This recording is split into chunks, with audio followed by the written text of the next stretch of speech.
नमस्कार दोस्तों, गुवाहाटी से आई इस तूफानी जीत के बाद आपका स्वागत है क्रिकेट मसाला में। तूफान नहीं प्रीति, इसे सुनामी कहना चाहिए। बिल्कुल, आज हम बात कर रहे हैं भारत और न्यूजीलैंड के उस मैच की जहां 154 रनों का लक्ष्य भारत ने सिर्फ 10 ओवर में ही हासिल कर लिया। और 60 गेंदें बाकी थी, 60 गेंदें। सही कहा। तो ये सिर्फ 8 विकेट से जीत और 3-0 की सीरीज बढ़त नहीं है, सवाल इससे कहीं ज्यादा बड़ा है। क्या ये बस एक और जीत थी या 2026 T20 वर्ल्ड कप से पहले दुनिया के लिए बजाया गया एक बहुत ही खतरनाक अलार्म है? देखिए, मैं साफ कहूंगा, ये जीत तो बिल्कुल नहीं है। अच्छा, ये एक ऐलान है, एक घोषणा। स्कोर कार्ड तो बस कहानी का एक छोटा सा हिस्सा बताता है, लेकिन मैदान पर जो हुआ वो था एक तरफा विध्वंस। विध्वंस? मतलब आप कह रहे हैं कि ये सिर्फ रनों की हार जीत नहीं थी? नहीं, ये मानसिक, रणनीतिक और स्किल तीनों लेवल पर भारत ने न्यूजीलैंड को पूरी तरह से ध्वस्त कर दिया। आज भारत ने दुनिया को यह संदेश दिया है कि T20 फॉर्मेट में वो सिर्फ आगे नहीं बल्कि बाकी सबसे बहुत आगे निकल चुके हैं। लेकिन इस बेखौफ क्रिकेट की बात तो हम पहले भी करते आए हैं।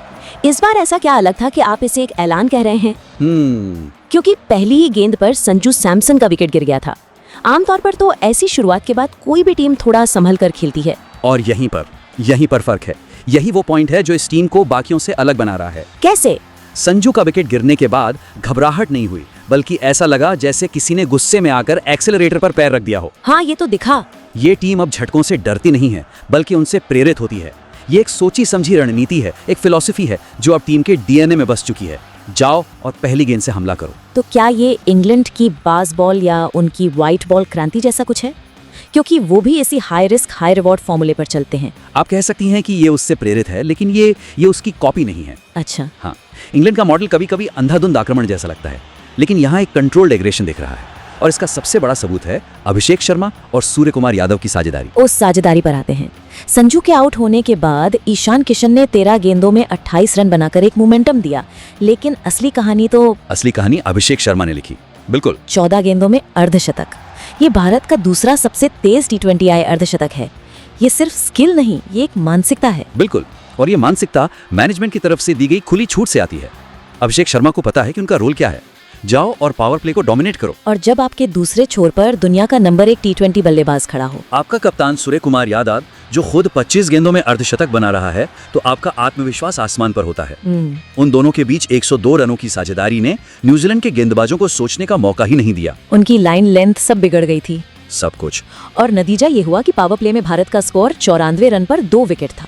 ये T20 में भारत का दूसरा सबसे बड़ा और न्यूजीलैंड के खिलाफ अब तक का सबसे बड़ा पावर प्ले स्कोर है। बिल्कुल, मुझे लगता है मैच तकनीकी रूप से वहीं खत्म हो गया था। हाँ, मैच तो वहीं खत्म हो गया था, और मुझे लगता है इसका असर सिर्फ इस मैच पर नहीं बल्कि आने वाले मैचों पर भी पड़ेगा।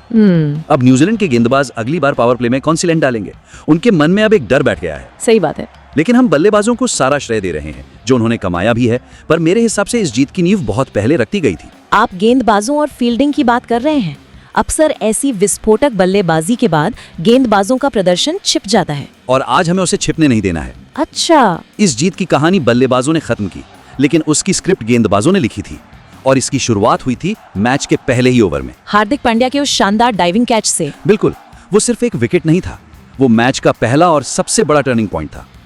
उसने पूरी टीम में एक ऐसी ऊर्जा भर दी कि आज मैदान पर कुछ भी नहीं छूटेगा। उस कैच ने टोन तो सेट कर दिया, लेकिन उसके बाद गेंदबाजों ने जिस तरह से शिकंजा कसा, वो कमाल था। न्यूजीलैंड को कभी सांस लेने का मौका ही नहीं मिला। नई गेंद का वार देखिए। हाँ, हर्षित राणा ने आते ही खतरनाक डेवॉन कॉनवे को चलता किया।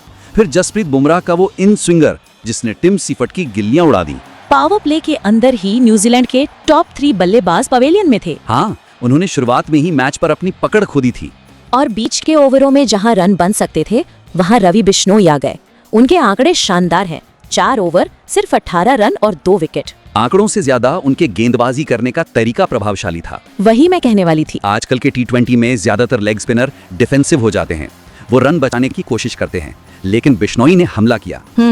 उनकी गति देखिए, वो गेंद को हवा में फ्लोट करने का मौका ही नहीं दे रहे थे। वो लगातार 95-100 किलोमीटर प्रति घंटे की रफ्तार से गेंद डाल रहे थे।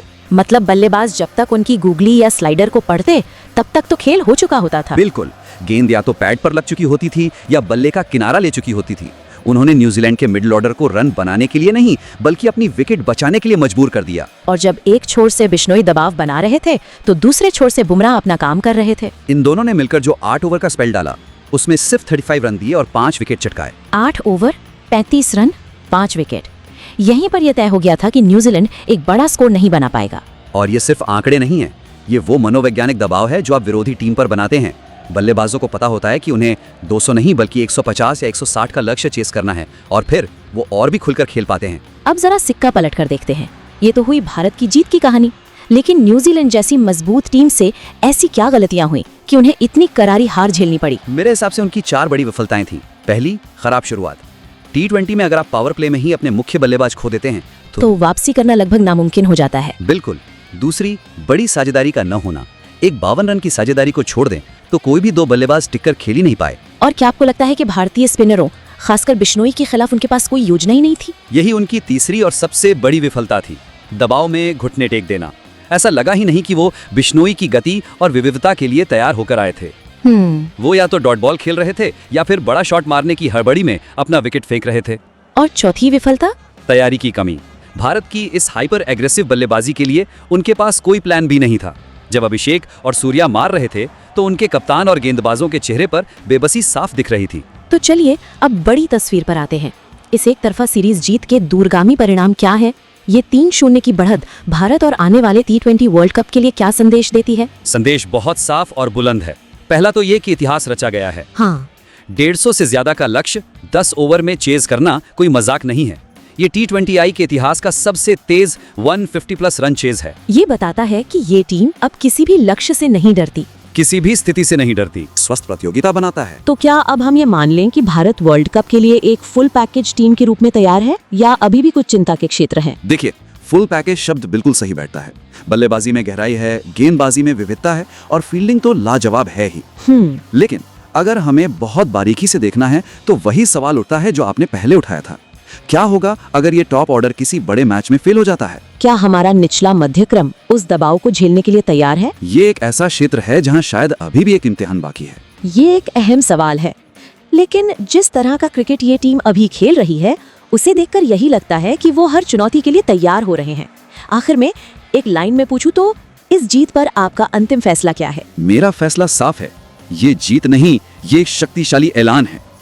भारत ने दुनिया भर की टीमों को बता दिया है कि 2026 T20 वर्ल्ड कप की ट्रॉफी का सबसे मजबूत दावेदार कौन है और क्यों है। बिल्कुल, आज भारत ने दिखा दिया कि जब साफ इरादा, जबरदस्त तैयारी और जीत की भूख एक साथ मिल जाए तो नतीजा कितना खतरनाक और प्रभावशाली होता है। सही कहा। यह सिर्फ एक सीरीज जीत नहीं है, ये वर्ल्ड कप की ओर बढ़ाया गया एक बहुत ही दमदार और मजबूत कदम है। अगर आपको भी हमारा ये विश्लेषण पसंद आया हो तो चैनल को लाइक और सब्सक्राइब जरूर करें। हम आपसे अगले एपिसोड में मिलेंगे।